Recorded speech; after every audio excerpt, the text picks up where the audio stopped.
Aloha in the powerful and precious name of Jesus. It is the Wednesday of Ashes. No cross. Jesus has always borne my cross for me, but during this season I take it off as a reminder that if it weren't for that simple thing that hangs around my neck, that I'd be lost forever. I give up my sins for Lent. And by the way, if you're giving up other things, that's great.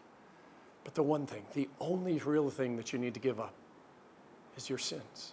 Just lay them in the hands of Jesus. That's what the cross is all about. So may God bless you this Wednesday of Ashes. Whether you have the sign on your forehead or not, my prayer is that you do have the water of baptism on your forehead and on your heart, so that by God's grace, you are His. The Old Testament lesson, rend your hearts, not your garments. No greater words can be spoken this night. Joel, the 2nd chapter, beginning at the 12th verse. Even now, declares the Lord, return to me with all your heart, with fasting and weeping and mourning. Rend your heart and not your garments.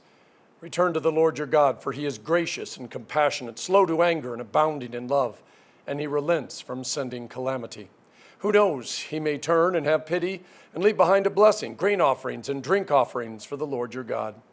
Blow the trumpet in Zion, declare a holy fast, call a sacred assembly, gather the people, consecrate the assembly, bring together the elders, gather the children, those nursing at the breast.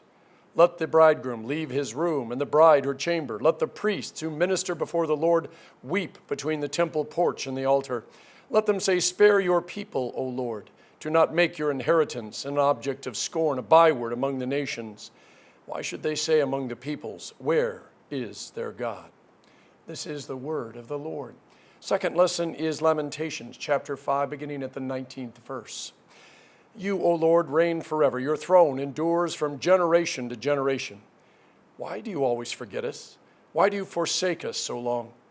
Restore us to yourself, O Lord, that we may return.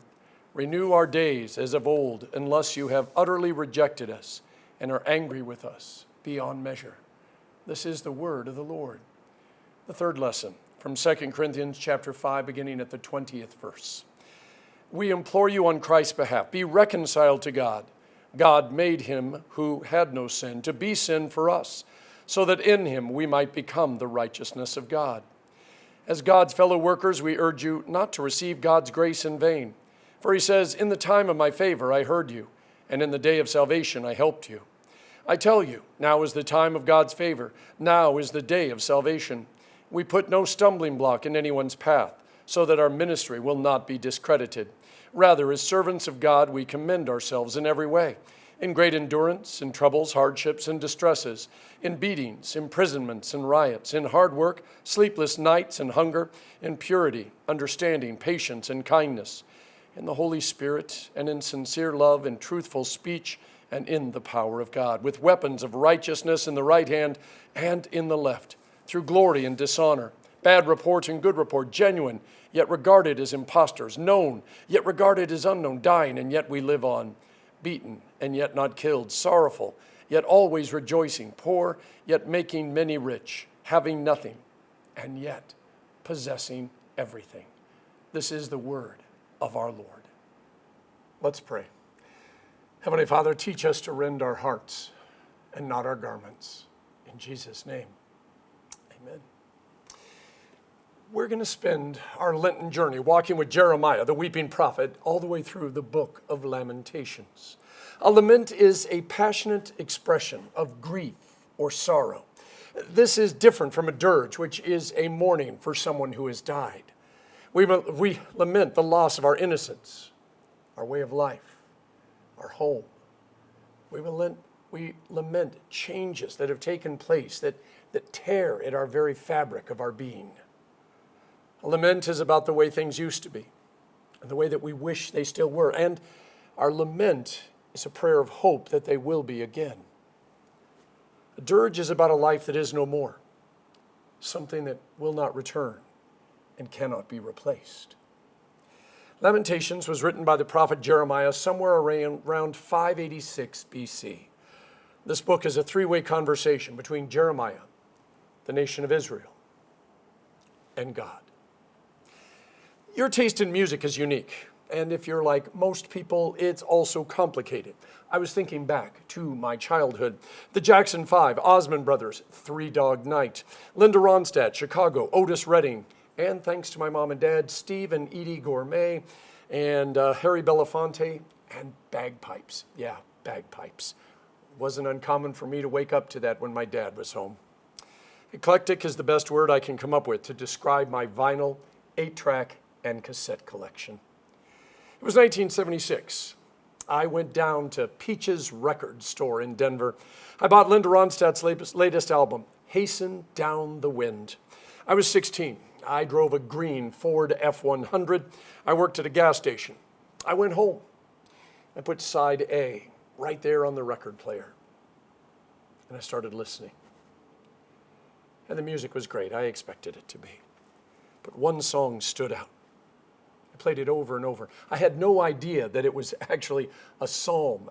I didn't understand much of the history of the song. It was the tight harmonies, the crispness of the lyrics that caught my ear and wouldn't let go. By the rivers of Babylon, where he sat down, and there he went, when he remembered Zion. For the wicked carry us away, captivity required from us a song. How can we sing King Alpha's song in a strange land? So let the words of our mouth and the meditations of our hearts be acceptable in thy sight, override. What hymn always catches your soul? For Nancy and I, Lift High the Cross has been sung at just about every major event in our lives since we got married. Some of those events were joyous, like our wedding. Some weren't, like when we buried our parents. Music brings out a range of emotions. It might cause us to get up and dance, or for us Lutherans, wiggle a toe under the table where nobody can see us. We might find ourselves lost in a painful memory. We might be suddenly caught up in a range of emotions we can't even understand, let alone explain. Or we just might start making a grocery list if the song is either unsingable or one that we really don't care about. There are very few places where public singing happens these days. Concerts have super fans where they know every single lyric that band has ever sung. Baseball games have seventh inning stretch would take me out to the ball game, unless you're at Fenway Park, where it is, of course, Sweet Caroline. Other than that, churches are about the only place where songs get sung in a group. In the reading from Joel, everyone is called to return to God, who is gracious and merciful, slow to anger, and abounding in steadfast love. And then Joel goes on, he says, rend your hearts and not your garments. The Psalms are liturgical poetry accompanied by music. Sometimes it even tells us, what tune, even if we don't know it, to sing the psalm to, or what instruments should be used. For the prophet Joel, once the people repented, it would no longer be a lament or a dirge, but it would be a song of ascent. A song of ascent is when you're going up into the presence of God to praise him. It wouldn't have been a toe tapper, but it would have gone straight to their heart, and it would have brought their emotions from the inside to the outside. In 2 Corinthians, St. Paul lists the suffering that he and other disciples had endured. Now, if you don't know St. Paul's story and the fact that he's an overachiever and spends a lot of time talking about how if he's going to boast, he's only going to boast about the things that God has done in and through him, which sounds a lot like boasting, you might also think that, it's just a little too prideful to discuss all the suffering that he's suffered through. But to fully understand what St. Paul is doing, you have to know that he's drawing a picture of how God shows up in the darkest places of your life when you think there's no hope. Paul isn't challenging us to a contest of who suffered the most, but instead, he's getting us to see that even superstar apostles suffer and need to be rescued by God. Ash Wednesday is about acknowledging our mortality. Ring around the rosy, pockets full of posies, ashes, ashes, we all fall down. As children, we sing the song, we laugh when we fall down. But as adults, we understand the red marks of the plague, the pockets full of fragrant flowers to lessen the stench of death, the ashes that are all that is left when we fall down. When our bodies betray us, when we betray ourselves and one another, when the ashes begin to stack up, when we're far from home, when the pain is almost more than we can handle, and we find ourselves sitting beside a river that is not our river, it's not our home, and we see this rock, and then we notice a leaf or a branch floating by, and for a moment, that's us, being swept away, never to be seen again. And that's when we start lamenting. Today is a day to be honest about the suffering we experience and the suffering that we inflict on each other. I know we don't like to talk about what we do to each other. We'd rather it always be somebody else's fault. That way we can blame them for all of life's darkness. I want you to listen to Psalm 137. By the rivers of Babylon, we sat and wept when we remembered Zion. There on the poplars we hung our harps, for there our captives asked us for songs. Our tormentors demanded songs of joy. They said, "Sing us one of the songs of Zion." But how can we sing the songs of the Lord while in a foreign land? It's an interesting question. How can we sing King Alpha's song in a foreign land? Between 1619 and 1860, hundreds of Negro spirituals were written.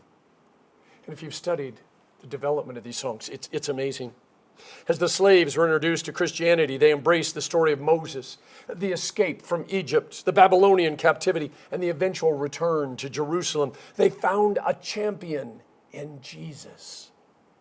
They started singing songs even though few could read or write. One of them would sing the song and everybody else would echo it.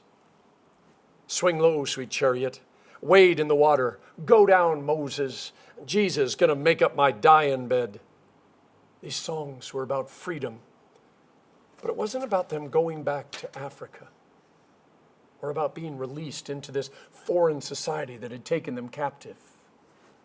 No, these songs were about heaven, about the promise of God, about finding true peace. They sang King Alpha's song in a strange land. They sang it loud and long, hoping against hope that one day they would find themselves in the arms of a loving and a merciful God, just as Joel said, because they were sure that they were never going to find peace or a home in this world. Pain, loss, hurt, disappointment are not magic tickets to heaven. They're where Jesus meets us. The story of Lent, the laments, are a poem and a song about God walking with us through the darkness, holding our hand, guiding us, picking us up, carrying us, and finally carrying us over to the other side and then setting us down in heaven. It turns out if there is a place that we should sing, it is in the foreign land where we live out our days filled with pain and loss and memories. But we can never allow the pain or the loss or the memories to keep us from seeing where we're going and what's waiting for us. A friend was going through a really tough time. And as we were saying our alohas, he said, well, everything happens for a reason. And he's right, and understood in the best context. He was even theologically correct. All things work together for good to those who love God and are called according to his purpose. It's St. Paul's way of reminding us that the reason that all things happen is sin, either ours or somebody else's. The people Jeremiah is writing to in Babylon are there because the nation abandoned God. The nation of Israel is paying the price for their sin. We'll get deeper into it over the next few weeks, but here's the thing, we're paying the price of our sin and the sin of our family and our neighbors and community and the strangers we've never met. Everything happens for a reason, and our reason is sin. I get that we don't like it, and it's possible that we're not as guilty as others, but we are guilty. And that's what this day is all about. Sitting by the river, refusing to sing while we wait for God to fix things, isn't going to help us. We can rend our garments. We can put ashes on our forehead, but we need more. Today is a day of penitence, a day to be honest about who we are as fragile, mortal beings. We lament the condition of our world and our own condition. We think about the sins which brought us to where we are today. And I'll go first. I'm sorry for all the things that I've ever said that may have hurt or offended you. I'm sorry for not always being the pastor that you needed. Hebrews 5 says the pastor has to first confess his sins and receive God's forgiveness before he can hear the confessions of others and speak to them God's word of forgiveness. There's a very tiny speck of light in all of this darkness. There is a muted echo of the word alleluia wafting in the wind. Yeah, I know we're not supposed to say the word, but I want you to know that it's out there. There's a smell of incense as our prayers rise to God. There is still the promise of our laments turning into songs of joy. St. Paul challenges us to sing.